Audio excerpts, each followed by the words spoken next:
안녕하세요. 오늘 발주 기다리지 마세요라는 주제로 화상 세미나를 하게 된 김용환입니다. 시작하겠습니다.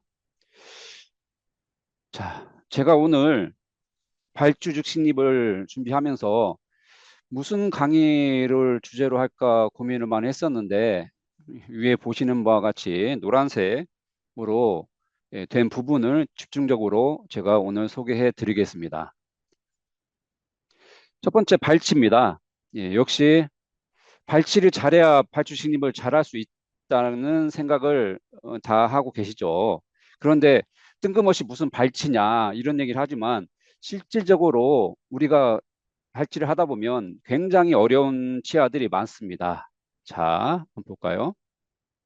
이 환자는 2017년 10월에 저한테 내원한 환자로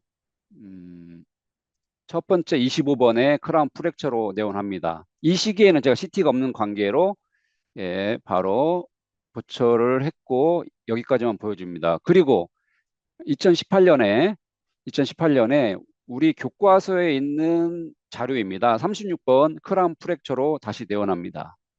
우리가 하악 대구치 발치 후 즉시 진입을 하다 보면 첫 번째 메지알 루트에 싣는 방법, 그다음 septal본에 싣는 방법, 디스탈 루트에 싣는 방법 세 가지 방법이 있습니다. 하지만 모두 가운데를 향하는 거죠. 포스트가 가운데 향한다는 얘기는 우리가 보철한 다음에 스크루 홀이 발치와의 가운데 포지션이 되게 식립을 해야 된다는 얘기입니다.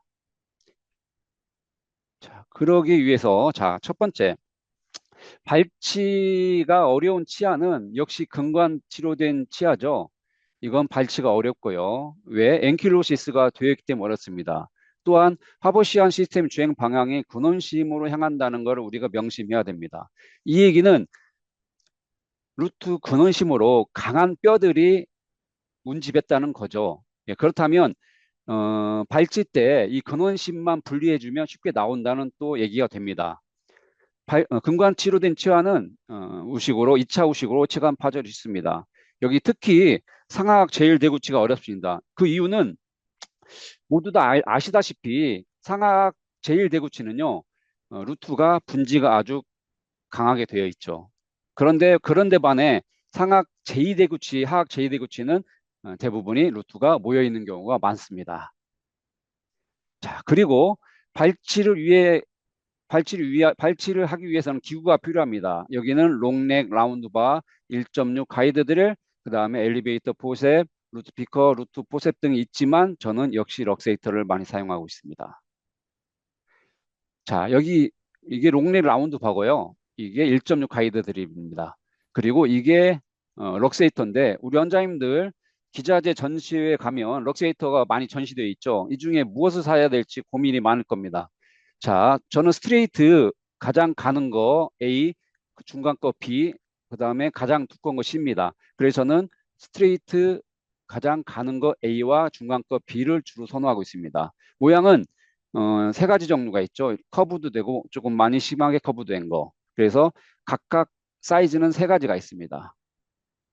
자, 그리고 근관 치료된 치근의 발굴 방법은 일단은 우리 원장님 보면 웨지 프린스플과 레버 프린스플을 이용하는데 자, 이 얘기는 무슨 말이냐면 지금 럭세이터 앞에 소개했죠. 럭세이터를 그 근원심 쪽에 대고 말레팅을 해줍니다. 그리고 돌리면 근관 치료된 루트는 잘 나올 수 있습니다. 자, 그런데 여기 명심해야 될 게 루트는 스트레이트된 루트가 있는가 하면 이렇게 휘어 있는 루트가 있죠. 그런 경우에는 휘어 있는 반대 방향에 적용해서 발걸을 해야 된다는 얘기입니다. 자, 그리고 상악 대구치와 하악 대구치 중은 루트 세퍼레이션을 해야 됩니다. 상악 대구치는 세 가지 루트가 있기 때문에 이런 식으로 세 군데를 세퍼레이션 합니다. 그리고 하악 대구치는 역시 가운데를 세퍼레이션 하고 앞서 말한 럭세이터 적용해서 발걸하면 됩니다. 자, 상악 대구치 지금 분할해서 첫 번째로 이런 식으로 분할할 수 있죠. 그 다음에 이런 식으로 분할할 수 있죠. 그리고 팔라탈 루트가 잘 나오지 않는다. 한 번 더 분할이 가능합니다. 그리고 하얀 선은 이게 럭세이터를 포지셔닝해서 발효하는 그 부위입니다. 여기, 그리고 여기, 그리고 여기. 자, 이 목표는 왜 그러냐면 가운데 있는 인터세탈본을 안전하게 보존하기 위한 방법입니다. 그리고 화학 대구치는 가운데 세퍼레이션 한다고 했죠? 이런 식으로. 그리고 만약에 메잘 루트가 안 나온다면 이런 식으로, 디스탈 루트가 안 나온다면 이런 식으로 분할을 추가로 할 수 있습니다. 그리고 럭세이터를 포지셔닝 하는 부위는 이런 식으로 합니다. 역시 가운데 그 인터셉터본을 보존하기 위한 방법입니다. 그런데 화학 대구치 중에서 특히 메지알루트 같은 경우는 앞서 보면 이 팔자 모양이 보이죠? 완두콩처럼. 이 팔자 모양이 보이는 거는 강하게 앞편된 치근이기 때문에 이런 식으로 가운데를 다시 분할해서 이렇게 빼주는 방법도 있다는 말입니다. 예. 자, 그리고 이 케이스 경우 가운데 세퍼레이션해서 루트를 발견했는데 매직코어를 위치시키기 위해서는 가운데 인터셉탈본을 쉐이핑을 해야 됩니다. 이때 쉐이핑은요, 하이스피드 다이아몬드 바를 주로 사용합니다. 링구알 센터 쪽에, 링구아 쪽에다가 라운드 바, 아니, 하이스피드 다이아몬드 바로 쉐이핑을 합니다. 그래서 이런 식으로 가운데에 포지션이 되게 식립을 하게 됩니다. 이게 식립 후 잇몸 치유 양상이고요. 예, 최종 보척까지 한 케이스입니다. 자, 그리고 이 환자는 똑같은 환자입니다. 이 환자는 그 다음에는 24번과 37번이 프랙처 돼서 옵니다. 하지만 24번하고 37번은 어렵지 않죠. 24번, 37번. 24번은 이미 잇몸이 어느 정도 형성되어 있기 때문에 루트만 발굴하고 혈병 유지하기 위해 동종을 이식한 다음에 식립합니다. 그러면 한 달 만에 이런 식으로 치유가 일어나죠. 자, 그 37번도 마찬가지입니다. 분할한 다음에 에, 발효하고 매지알 쪽에다가 매지알도 식립하고 디스탈 쪽에 혈병 유지한 다음에 봉합합니다. 자, 이런 식으로 한 달 후 치유가 일어납니다. 자, 그런데 24번, 26번, 24번하고 37번 보철까지 한 상황입니다. 그런데 이 환자는 지속적인 크라운 프랙처로 인한 그 포비아가 있어요. 그래서 26번, 27번이 아팠는데 이번에는 그냥 바로 부러지기 전에 발추직 식립을 해달라고 내원합니다. 그런데 앞서 말한 것과 같이 상악 제1대구치가 제2대구치보다 발치가 어렵죠. 27번에 메잘 루트고요. 디스탈 루트고요. 팔라탈 루트입니다. 그리고 27번은 역시 모아져 있죠. 어느 정도. 26번을 발치했습니다. 자, 식립 위치. 상악 대구치의 식립 위치를 보여드리겠습니다. 우리가 잘 아시다시피 팔라탈 루트를 식립구로 지정할 수 있고요. 그 다음에 인터셉탈본. 자, 여기서는 제가 26, 27을 동시 식립하기 때문에 인터셉탈본보다 조금 매지알 쪽에다가 식립구를 지정합니다. 물론 팔라탈 쪽을 고려할 수 있겠죠. 하지만 이번에는 인터셉탈본의 매지알 쪽에 식립구를 형성합니다. 그리고 27번은 팔라탈 루트에 식립구를 형성합니다. 이런 식으로 식립한 모습이고요. 26번은 상관없는데 27번 같은 경우 상악 제2대구치에서는 식립한 다음에 여기서 보시는 바와 같이 팔라탈 쪽과 협측의 잇몸의 높이 차이가 심합니다.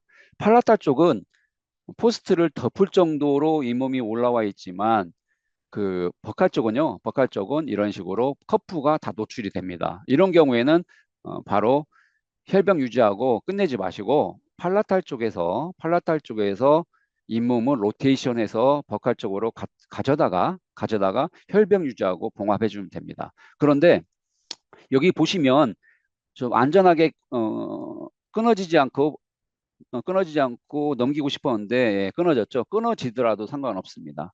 자, 이런 식으로 1주, 2주, 3주, 4주, 6주의 이 몸의 힐링 과정이 있습니다. 26위치를 식립하고요. 최종 보철까지 완성된 상황입니다. 예. 자, 발치 파트는 이제 어느 정도 마무리했고, 그 다음에 육아 조직에 대해서 설명하겠습니다. 육아 조직하면 우리가 뭔가 염증 덩어리, 염증성으로만 생각하고 있지만 이런 식으로 리액티브 소프트 티슈라고 하면 뭔가 생동감이 있고 살아있다는 느낌이죠. 역시 처음 시작은 무조건 블러드 클래시죠. 이 혈병 유지해서 육아 조직이 된 상황이고요. 이래서 연 조직이 치유되고요. 육아 조직이 우분본, 라멜라본으로 또 경조직, 골 조직이 또 치유가 일어나는 거죠. 이걸 우리가 세컨더리 힐링이라고 합니다. 자, 육아 조직은요, 발치 후에 남아있던 육아 조직은요, 파이브로 바스쿨라 퓨리리프레이션을 합니다. 여기서 육아 조직 우리는 리액 소프트 티슈라고 하죠. 여기에는 블러드 베셀과 파이브로 블라스트가 있어요. 우리 혈류 공급이 되고 세포가 있으면 당연히 재생은 일어날 수밖에 없죠. 케이스 보면 자, 46번 치아를 보면서 우리가 절망할 게 아니라 46번 치아를 보면서 우리는 두 가지 사실을 우리는 알아야 됩니다. 첫 번째, 염증이요. 염증이 오랫동안 지속되었기 때문에 이 뼈는 골조직은요. 염증이 하방으로 내려가지 말도록 치밀하게 조밀하게 캔슬리스 존을 막아버립니다. 그게 바로 우리가 콘덴싱 오사이티스라고 하죠. 자, 그러면 이거는 이해할 수 있죠. 그런데 그러면 이 가운데 검은 부위에는 뭐가 있겠어요? 당연히 여기는 뼈가 녹은 자리를 육아 조직이 채웁니다.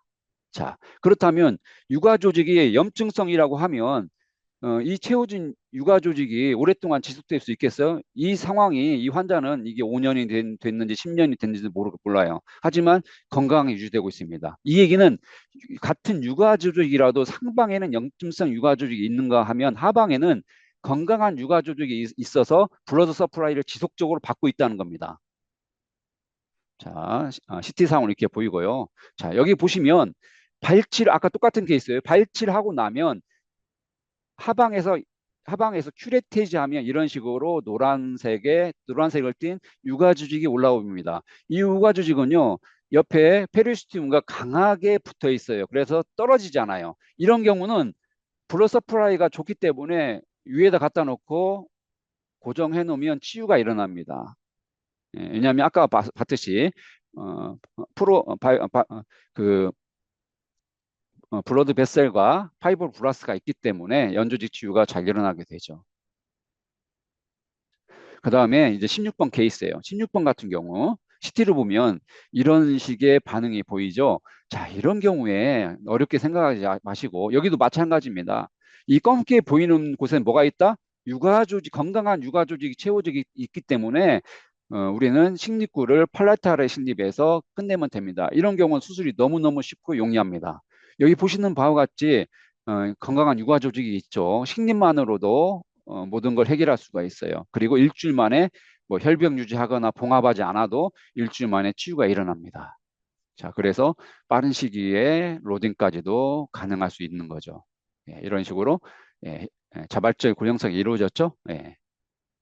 그 다음에 여기도 마찬가지입니다. 자, 우리가 잇몸과 연조직이 여기서 잇몸과 골조직이 같이 반절 이상 손실 내려간 거를 우리가 중등루 이상의 수준 안에 타입 2라고 합니다. 이런 케이스죠. 이런 케이스도 어렵게 생각할 필요가 없는 거죠. 왜냐? 이 안에는 뭐가 있다? 건강한 육아 조직이 있다. 이거 맞죠? 건강한 육아 조직이기 때문에 여기서 인시전에서 밖으로 밀어내면 이 타입 2를 타입 1 중등수 이상의 치주량에서 뼈는 반절 이상 녹아 있지만 정상 레벨의 연조직을 우리가 타입 1이라고 합니다. 이렇게 해서 타입 2를 타입 1으로 바꿔주는 효과가 있는 거죠. 자, 이런 식으로 놔두면 힐링이 한 달 후면 힐링이 이런 식으로 잘 일어납니다. 왠지는 앞서 말했듯이 우리 원장님이 잘 아실 거라고 생각합니다. 한 달 후에. 자, 세 번째, 매직고 식리 파트에서 자, 자발적 골 형성에 대한 예측과 매직커브 선택. 우리 원장님들이 매직코어를 식립하면서 어떤 개념 자체를 바꿔야 되는 게 지금은 뼈가 많이 녹아 있지만 자발적으로 형성된다는 것을 예측해야 되고 그에 따른 매직커프 선택을 해서 식립하면 이걸로만으로도 우리는 수술 자체가 쉬워진다는 것을 처음에는 어렵게 생각하지만 수술이 거듭되고 연차가 쌓이면 이건 굉장히 쉽다는 것을 알 수 있을 겁니다. 자, 자발적 형성은요, 뭐냐? 발치 후 치조골이 재생될 형태를 예측하여 픽처 위치를 결정한다. 자, 그리고 재생된 치조골의 양은 자발적 골 형성은 키포인트는요, 혈병의 양과 유지에 다를 수 있습니다. 그러니까 뭐냐면 건강한 혈병을 얼마나 잘 유지하고 그거를 하느냐에 따라서 자발적 골 형성은 이루어진다는 거죠. 이 사진을 많이 보셨죠? 우리가 파노라마 상에서 메지오 디스탈 연결한 선에 1mm 하반가는 자발적 골형성이 이루어진다. 이거를 어떤 식으로 하냐?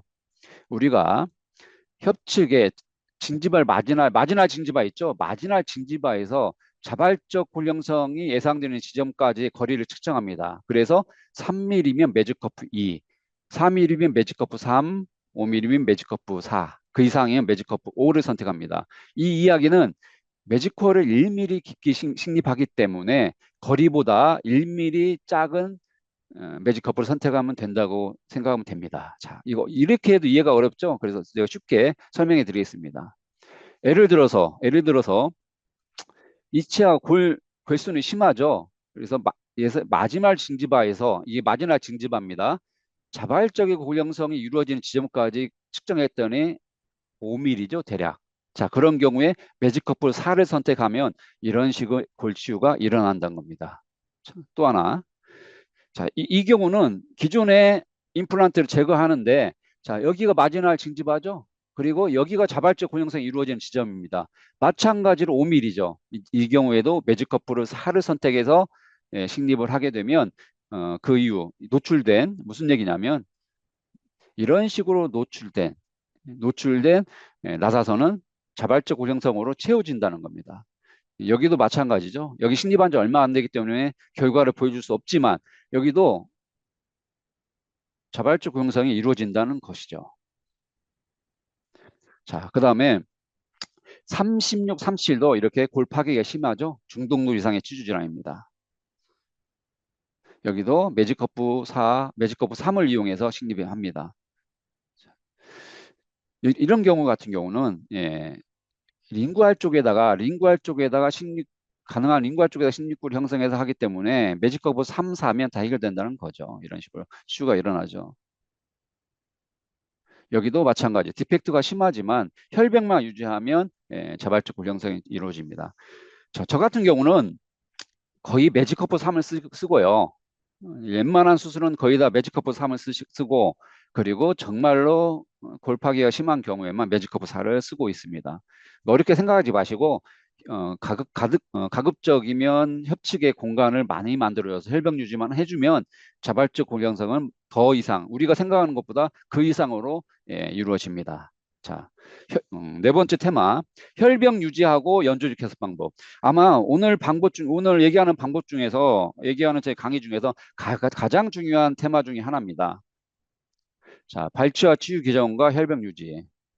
자, 이 보시면 이 그림은 너무나도 많이 보고 있죠. 이 시기에 발치 식립. 이 시기 식립을 제가 조기 식립을 하죠. 자, 뭐부터 시작합니까? 혈병이죠. 쉽게 말해서 현재 발치와에 모여진 혈병을 연조직 치유를 통해서 가둬두고요. 그 안에서 우분본, 그다음 라멜라본에 이어지는 그 리모델링, 세컨데리 본 힐링 자체를 이루어지기 위해서는 가장 중요한 것보다 혈병 유지와 연조직 치유가 잘 되면 나머지는 그냥 자동적으로 기계적으로 이루어진다고 생각하시면 됩니다. 자, 발치와 치유 기전 뭡니까? 가장 중요한 건 혈병이죠. 혈병이 만들어졌어요. 그리고 연조직 문은 3에서 5주에 닫힌다고 했죠. 그걸 저는 연조직 치유라고 합니다. 그리고 가장 중요한 거. 이 이후부터는 오스테오제닉 액티버티는요, 4에서 6주에 가장 왕성하고 8주부터 감소됩니다. 그리고 완전한 본필은 발치 후 16주에 완성됩니다. 그래서 이 전체 기간을 가지고 우리가 리모델링 한 사이클을 하고, 만약에 이 시기가 지나면 오스테오블라스트들은, 쉽게 말해서 오스테오제닉 액티버티는 오스테오블라스트가 하죠. 오스테오블라스트가 16주가 지나면 어떻게 된다? 오스테오이드로 사라진다는 거죠. 이 개념은 우리가 발치와의 힐링 과정에서도 이 개념이 이용이 되고요. 뒤에 가서 제가 RAP에서도 똑같이 개념이 이용됩니다. 여기 보시면 47번 발치하고 2달이 지났습니다. 자, 그러면 연조직시우는 대충 이 정도 되겠죠. 하지만 경조직은 아직도 검게 보이는 거죠. 이 검게 보이는 게 뼈가 아니라고 생각하면 안 되는 거죠. 우리가 기계적으로 습관적으로 이 시기에 열어서 이 몸을 열게 되면 뼈가 잘 있는지 확인하기 위해서 뼈가 아닌 부분은 큐레스로 긁어내고요. 임플란트를 식립하고 결손부에다가 우리가 어, 합성골이든 동전골이든 이전골이든 이식을 하고 있죠. 예, 그러나 더 이상 매직코 쓰고 있는 이상 더 이상 이런 수술은 하지 말라는 거죠. 자, 왜 그러냐?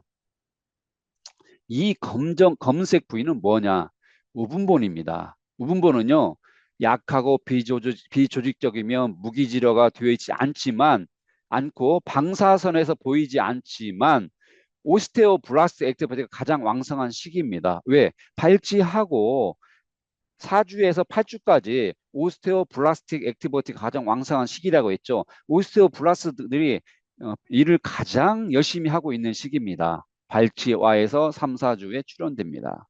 자, 그래서 그리고 발치와 힐링 과정 내가 아까 얘기했죠. 발치와 힐링 과정. 자, 이 시기, 이 시기가 발치 후 한 6주 정도 되는데 발치 후 6주면 오스테오블라스트 액티비티가 가장 왕성한 시기죠. 이 시기에 우리가 식립구를 형성하는 자체는 이 RAP를 상승시키는 효과입니다.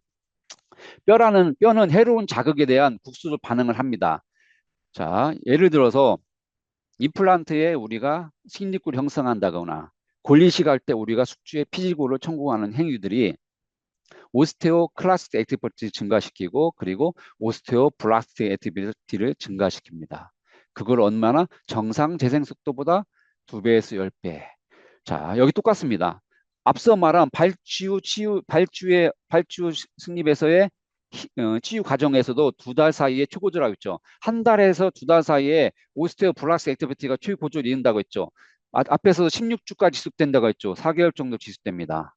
예, 발주 즉 식립에서 발치와의 식립구 형성은 RAP를 상승시킵니다. 또한 조기 식립에서도 오스테오블라스틱 액티비티가 상승되어 있는 상황에서의 식립구 형성은 또한 오스테오블라스틱 액티비티를 더욱더 증가시키는 거죠. 다시 한번 고조를 일으키는 거죠. 자, 그래서 절개에서 열지 않고 플랩니스로 이런 식으로 식립만으로도 우리는 RAP를 상승시켰습니다. 그러면 이런 식으로 비어 있지만 지금은 비어 있지만 2달 후에 로딩하고 리모델링 과정을 거쳐서 이런 식으로 채워집니다. 임플란트 주변에 채워지게 되는 거죠. 자, 혈병 유지한 노력이죠. 아까 얘기했죠. 제가 노란색 있죠. 동전골 이식, 젤라틴 스폰지, 그다음에 피규어의 수처, 그다음에 외과적 바이팅, 플라스마 액티베이션은 제가 이거는 반드시 하고 있는 수식 중에 하나입니다. 동전골 이식은 했죠. 자, 이런 식으로 동전골 이식해서 젤라틴 스폰지 넣고 피규어의 수처 하면 됩니다. 자, 이런 식으로 피규어의 수처하면 힐링 됩니다. 1주 만에. 자, 이런 식으로 피규어의 수처했죠. 혈병 유지하기 위해서. 자, 오늘의 어떻게 보면 하이라이트 중에 하나입니다. 피규어의 수처. 우리 원장님도 야 이런 거를 무슨 강의를 하냐 그러겠지만 매직포에서는 굉장히 유용하게 쓸 수 있습니다. 피규어의 수처는요. 봉합사 하방에 혈병을 가두어 발치와의 치유를 좋게 한다. 그렇기 때문에 자주 이용하고 있습니다. 우리가 발치와에선 이런 식으로 피규어 수출합니다. 하지만 매직폰은 뭐가 있습니다. 매직 포스트가 있죠. 매직 포스트를 사이에 두고는 피규어 수출을 어떻게 하는지에 대해서 오늘 간단하게 설명해 드리겠습니다. 여기 보시면 자, 여기 보시면 협측에 공간 디펙트가 있죠. 협측에 디펙트가 있으면 협측에 피규어의 수처, 그물망 피규어 수처를 해서 이런 식으로 가두어 둡니다. 가두어 둔다면 왜 제가 이걸 고민했냐? 전국을 돌아다니다 보면 원장님들이 가장 많이 하는 질문이 뭐냐? 원장님, 발치후 적신입에서 원장님 말대로 동종을 이식하고 젤라틴 스펀지 넣고 봉합을 했어요. 그런데 1, 2주 만에 이식 부위가 밖으로 빠져나와서 혈병 유지가 안 된다는 얘기를 많이 들었기 때문에 제가 고민 끝에 이 방법이 가장 좋겠다 해서 우리 원장님들한테 소개하는 겁니다. 자, 일주일 만에 어떻습니까? 혈병 유지 되죠? 2주. 이 방법을 해서 제가 혈병 유지 안 된 적이 한 번도 없어요. 자, 이거는 협측에 디펙트가 있는 경우고 그렇다면 자, 이거죠? 그렇다면 이제는 구개측에 디펙트가 있는 경우, 구개측에다가 이런 식으로 피규어에 수처를 해서 치유를 시킵니다. 그러면 이 방법을 제가 자세히 설명할 테니까 우리 원장님 따라오세요. 한번. 자, 어떻게 하나? 협측의 디펙트를 가두기 위해서는 자, 여기서 여기 나오죠. 자, 그리고 이 실을 이런 식으로 엮어줍니다. 앞에다가. 그리고 여기서 들어가서 또 하면 여기다 엮어줘서 여기다 타일을 하게 되죠. 이거를 협측에다가 가두는 방법이죠. 자, 그리고 원장님도 이제 이쪽에서 들어올 때, 이쪽에서 들어오죠. 들어와서 이런 식으로 포스트를 앞쪽을 기준으로 해서 감아줍니다. 그리고 나와서, 그 다음에 또다시 이런 식으로 감아줘서 여기다가 봉합합니다. 이게 협측을 가두는 방법이고요. 이제 구개측은요. 자, 여기서 들어와요. 여기서 바늘이 들어가서 여기서 나오죠. 나와서 그냥 자연스럽게 나와서 여기서 다시 들어가서 이런 식으로 해주면 됩니다. 그러면 이거는 자연스럽게 들어와서 다음에 여기서 들어와서 바로 나오면 되죠. 예, 이런 식으로 하면 이게 바로 구개측에다가 가둬두는 효과가 일어나겠죠. 자, 이런 식으로. 예.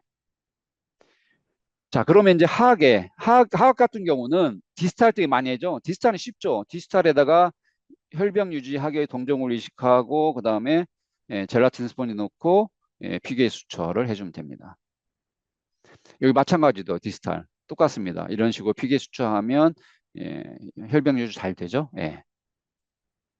마지막, 연조직 개선편. 연조직 개선은 발주 식립하고 나서 앞서 말한 바와 같이, 자, 팔라탈 쪽과 협칙 차이가 심하다. 주로 제2대구추에서. 제2대구추 심한 경우에 자, 똑같죠, 여기도. 여기도 이런 식으로 넘깁니다. 자, 그런데 여기서 질문을 많이 합니다. 원장님들이. 이게 파샬이냐, 풀이냐? 당연히 풀이죠. 골막까지